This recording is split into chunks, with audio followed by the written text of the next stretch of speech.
Oh, hi Claire. How are you?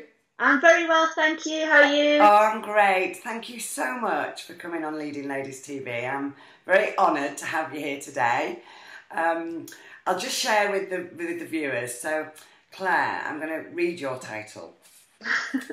Claire is the Global Retail and Customer Operations Academy Manager at Vodafone and has worked there for 20 years and clearly done very well. One accolade was when you won the 2012 Women in Retail Leader of the Year. That's amazing. And so there's so much that you could share with us today in terms of sort of moving up in business and all that you've learned along the way. But I know that the story that you are looking to share with us today is more really helping women understand that even when you're at the top, there's still challenges and there's still big decisions to make. So, share with us where you were when you were making one of those big decisions in life. Oh, brilliant. Thank you very much, Amanda. And likewise, I'm really honoured to be speaking to you. So I'm a really lucky girl and I have been with Vodafone for 20 years. It hasn't always been plain sailing, but I'm really, really proud to say that I started on the front line in one of our retail stores and I've worked my way up through various different positions in Vodafone.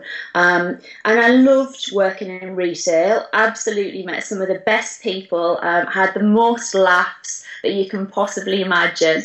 But so it came to a point where I was a regional manager for Vodafone at the time, looking after a team of probably about 130, 140 people. Loved it. It was absolutely brilliant. And I got a call to talk about a position in head office. Now, Vodafone's head office is in Newbury, and as some of you may be able to guess from my accent, I am definitely not from the south. I am a very proud northern girl, and I am from a beautiful little town which is called Durham, which is about 12 miles south of Newcastle.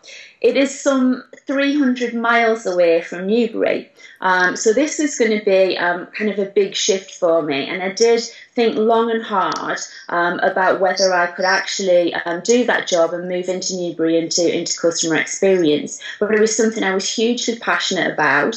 But I'm a single mum. So I have a beautiful daughter, Caitlin, who is 14 now, but she was just coming up to 10 at the time. So she was in primary school. So I had to, I guess, think about how I would be able to set myself up in Newbury. But after a long consultation with Caitlin and after her giving me the go-ahead, then we decided we would try this new adventure. And so we set off together to go to Newbury.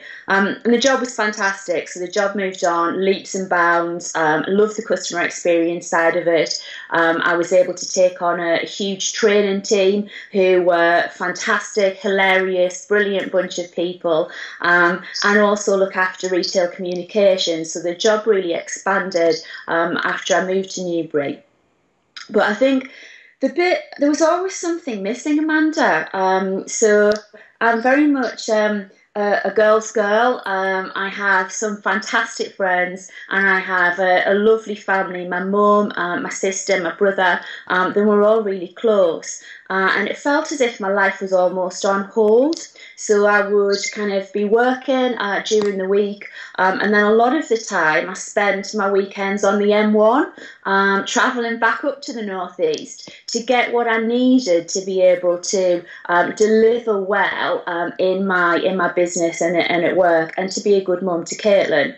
And I guess I was really, I knew something was wrong. I knew I wasn't really happy, but I was scared to maybe talk about it. I thought that if I mentioned at work that I wasn't happy and that I needed my mum and I needed the girls, then that wouldn't go down too well in the competitive world of our consumer business in Vodafone. But I was lucky enough to be part of the UK Women's Network, and I saw somebody talking, and she said something that resonated with me. And she talked about having the confidence to ask the question. And I think it's something that I've seen in Leading Ladies and in the work that you've been doing, Amanda. It's about kind of saying what you want. And I thought they would just say, don't be ridiculous. But actually, through meeting other people and from hearing their stories, then I got the confidence to sit down with my line manager and say, do you know what? I love my job and I don't want to leave, and I don't want to leave Vodafone, but I think I can be better at my job if I live in the Northeast, if I have my support network around me, and I travel down to Newbury and work in Newbury 2 or 3 days a week for you, I can manage it with my childcare, and I think I will deliver far better for you if I'm happy with everything else in my life. I think I can deliver more at work. And the answer was a resounding yes, really quickly, actually. So you've got to really give people the opportunity to say yes, because she was absolutely delighted to do that for me. And I think it really kind of made a big difference to Vodafone, and obviously made a huge difference to me. I think one of the things that it did for me as well, though, is I moved back, loved it, did better at my job than I did when I was in Newbury, but also in moving into the role that I've got now, it really helped me with that negotiation process of moving into this role, because I was really clear that I live in the Northeast, that I'm a single mum, that I've got a daughter that I need to be here for, and that I can do a great job because I've got proven results over what I did in Newbury. But actually what I can do is bring something new to the party if you let me be at my best. By working from home and also being flexible and working out of London. So I now work out of London and Durham, which is where I am at the moment, in Durham. But it's going brilliantly. So I'm just so pleased I had the confidence to say something and make a difference, to ask that question. Yeah, I absolutely love that story, because it's a big passion of mine to have people ask the question. I say you've got to give people the opportunity to say yes. And often people will reject themselves before, when what I mean by that is they won't ask people the question because they'll say no. But I always say that, you may get a no, but there's always a yes waiting. There's always a yes waiting somewhere down the line. In fact, for me, personally, if I say yes to something, sometimes I then talk myself out of it. But if I say no to something, I feel guilty about saying no, and then I'll end up saying yes anyway. So my no is often a lead into yes.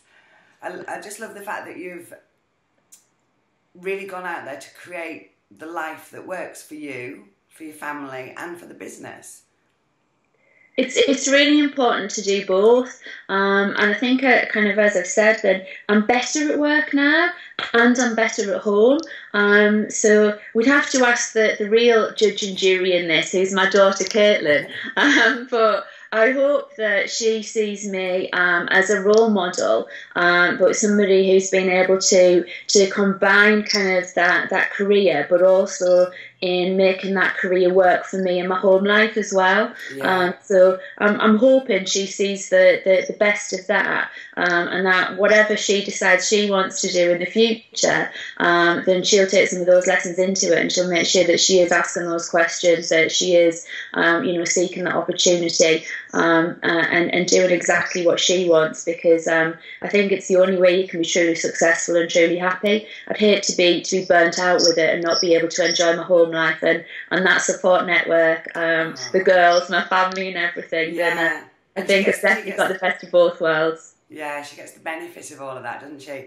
Yeah. Actually, we haven't got a lot of time left, but I know we've spoken before, and we talked about how we're both from kind of northern towns, and maybe weren't that full of ambition or knowing quite what there was out there for us to go to. So Caitlin is 14 and she's got a very successful mum. What kind of dreams has she got? She's very intelligent. She's really funny, really smart. A little bit sarcastic, but I quite like that. And at the moment, she wants to be a journalist. Wow. So she loves writing. I think from a very early age, she's loved books and reading. And I think that's a real passion for her. But I think she's in that stage at the moment of kind of exploring what she does like in the world. I'd love her to go into journalism because I think it would be hugely interesting. But also it's hugely competitive. So I hope whatever she does, that she's got the confidence to make it work for her. She's quite quiet and shy at the moment, but I think pretty much there's that determination in her that kind of maybe she gets a little bit from me. That'll hopefully make sure she does end up doing whatever she wants. But yeah, it's definitely journalism that she's interested in at the moment. That's lovely, and it is fabulous, isn't it, for you to think what an amazing role model you are. I'm sure you don't always think that, but you know, for her to see that it's possible to have a great life, to have a family life, and to have a great job, and really just have everything that you want. I think that's amazing. Yeah, I hope so. I really hope so. Oh, thank you so much. I do hope that this interview will reach the eyes and ears of some of the ladies out there that are thinking, I'd like something to be different, but I don't know whether I dare ask, because we have to give people the opportunity to say yes once we've decided what we want.